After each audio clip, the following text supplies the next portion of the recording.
یا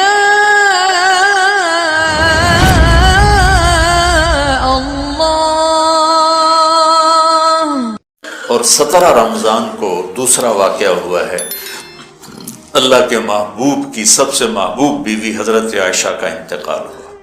حضرت معاویہ رضی اللہ تعالیٰ عنہ کے دور میں حضرت عائشہ رضی اللہ تعالیٰ عنہ کا انتقال ہوا، جو آپ کی سب سے محبوب بیوی تھی، اور اس حد تک کہ کہا یا اللہ ھذا قسمی فیما املک فلا تؤاخذنی فیما تملک ولا املک۔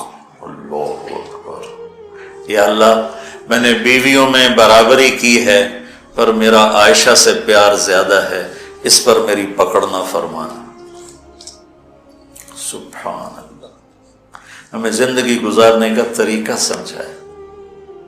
چونکہ حضرت عائشہ چھوٹی تھیں تو ان سے دوڑ لگا رہے، حضرت ام سلمہ کے ساتھ دوڑ نہیں لگائی، حضرت سودا کے ساتھ دوڑ نہیں لگائی، جوہریہ کے ساتھ، صفیہ کے ساتھ، ام حبیبہ کے ساتھ، زینب کے ساتھ دوڑ نہیں چکی، ان کو لاڈ کروائے، لاڈ، چھوٹی عمر کی رعایت کی، لاڈ کروائے۔ او عائشہ دوڑ لگائیں، یہ حضرت عائشہ نے نہیں کہا دوڑ لگائیں، اللہ کے نبی نے کہا عائشہ او دوڑ لگائیں، اور ایک دفعہ نہیں 2 دفعہ۔ سوڈانی مسجد میں تماشا کر رہے تھے، او عائشہ تمہیں تماشا دکھاؤں، اور دوبارہ حبشی آئے تو پھر اماں جی نے کہا کہ میں دیکھنا چاہتا ہوں۔ اتنی دیر دیکھا کہ اللہ کے نبی تھک گئے، کھڑے ہو تھک گئے، وہ ایسے پاؤں پر زور ڈال کر پاؤں بدل رہے تھے، آٹا گوندھ کے دیتے تھے شروع میں، جو کہ حضرت عائشہ کو آٹا گوندنا نہیں آتا تھا، پھر پاس بیٹھ کر 1-2 نوالے منہ میں ڈال دیتے تھے۔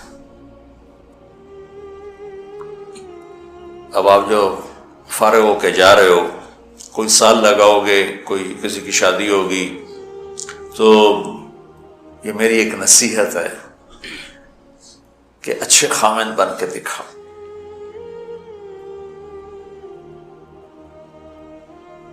اور اچھا خامن وہ ہوتا ہے جو اچھے اخلاق والا۔ ابھی آپ چھٹیوں میں جا رہے ہیں گھر، تو اپنے والدین کی خدمت، بہن بھائیوں کی خدمت، وہ تبلیغ میں ایک اصطلاح چلتی تھی، عبادت سے جنت ملتی ہے، خدمت سے خدا ملتا ہے، یہ کہا کرتے تھے خدمت کی۔ تو حضرت عائشہ رضی اللہ تعالیٰ عنہ کا انتقال ہوا 17 رمضان المبارک، اللہ کے محبوب کی سب سے محبوب بیوی، پہلی اور آخری خاتون جن کے سینے پر سر رکھے ہوئے کسی نبی نے جان دی، وہ وہی نبیوں کے سردار، مات فی سحری و نحری، کا یہاں میرے نبی کا سر تھا، اور آپ ان کو آسرا دے کے اس طرح بیٹھے ہوئے تھے، اور آپ تھوڑا سا یوں نیم دراز تھے اس حالت، اور یہاں سر رکھے ہوئے حضرت عائشہ کے سینے پر نبی نے جان دی، یہ کائنات کی واحد خاتون ہے جس کے سینے پر سر رکھے ہوئے نبی نے جان دی۔ اور آپ فرماتی ہیں آخری چیز جو میرے نبی کے منہ میں گئی میرا لعاب تھا، کہ میرے بھائی عبد الرحمن آئے، ان کے ہاتھ میں مسواک تھی، تو اللہ کے نبی کی نظر یوں پڑ ایسے ٹک گئی مسواک پر، تو میں نے اندازہ لگا لیا یا رسول اللہ مسواک کرنی، تو آپ نے یوں کی، تو کہ میں نے اپنے بھائی سے لے کر چبائی تو میرا لعاب اسے لگا، وہ میں نے آپ کے منہ میں پھیری یا آپ نے خود پھیری، تو فرمایا وہ آخری چیز جو میرے نبی کے منہ میں گئی وہ میرا لعاب دہن تھا۔ اور واحد خاتون ہے جن کا حجرہ کسی نبی کی قبر بنا، حضرت عائشہ کا گھر ہی آپ کے لیے آخری آرام کا بنا۔ اور کائنات کی 2 عظیم ہستیاں ابو بکر اور عمر، ایک دفعہ مسجد میں داخل ہوئے تو آپ کے ابو بکر عمر دائیں بائیں تھے، تو آپ نے ایسے دونوں کے ہاتھ پکڑ لیے، کہا ہمیں دیکھ رہے ہو؟ کہا جی۔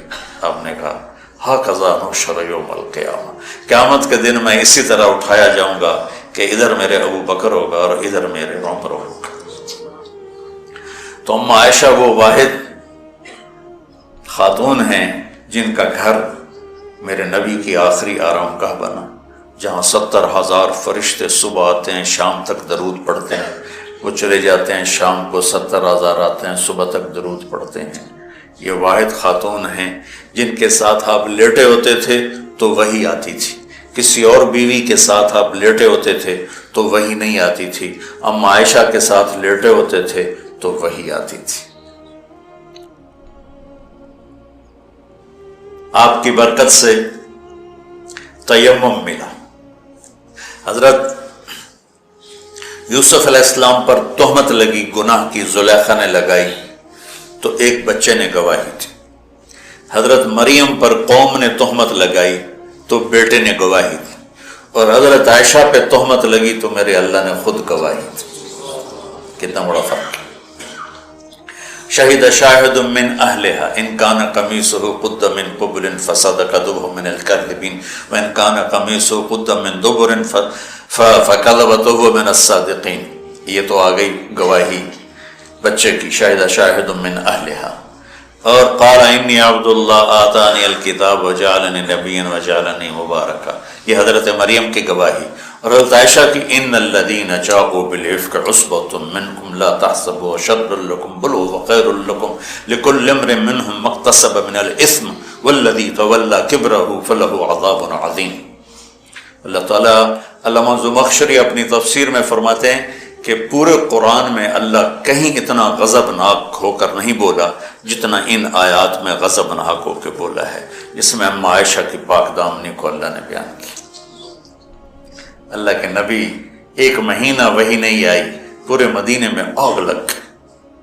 وحی کیوں نہیں آئی تو اللہ ہی جانتا ہے کیوں نہیں آئی۔ ایک بات سمجھ میں آتی ہے، زبان کے زہر کو سمجھانے کے لیے کہ زبان کا غلط استعمال کس طرح گھروں کو آگ لگا دیتا ہے، ہمیں سبق دینے کے لیے کہ زبان پہ قابو رکھیں۔ اس حد تک حالات پہنچ گئے کہ میرے نبی گئے حضرت عائشہ کے پاس، عائشہ اگر تجھ سے گناہ ہو گیا ہے تو معافی مانگ لے، اللہ معاف کر دے گا۔ اس حد تک ذہن اور اثر ہوا باتوں کا کہ عائشہ اگر تجھ سے کوئی گناہ ہوا ہے تو توبہ کر لے، اللہ معاف کر دے گا، اور اگر نہیں کیا ہے تو اللہ تیری پاک دامنی بیان کرے گا۔ تو عائشہ فرماتی ہیں 24 گھنٹے ہو گئے تھے، نہ کھایا تھا، نہ پیا تھا، نہ سوئی تھی، صرف رو رہی تھی۔ تو ایک دم میرے آنسو خشک ہوئے، اٹھ کے بیٹھ گئی۔ میں نے کہا ابا جان میری صفائی پیش کرو۔ ابو بکر وہ ایسے کانپ رہے تھے کہ بیٹی میں تو کچھ نہیں کہہ سکتی۔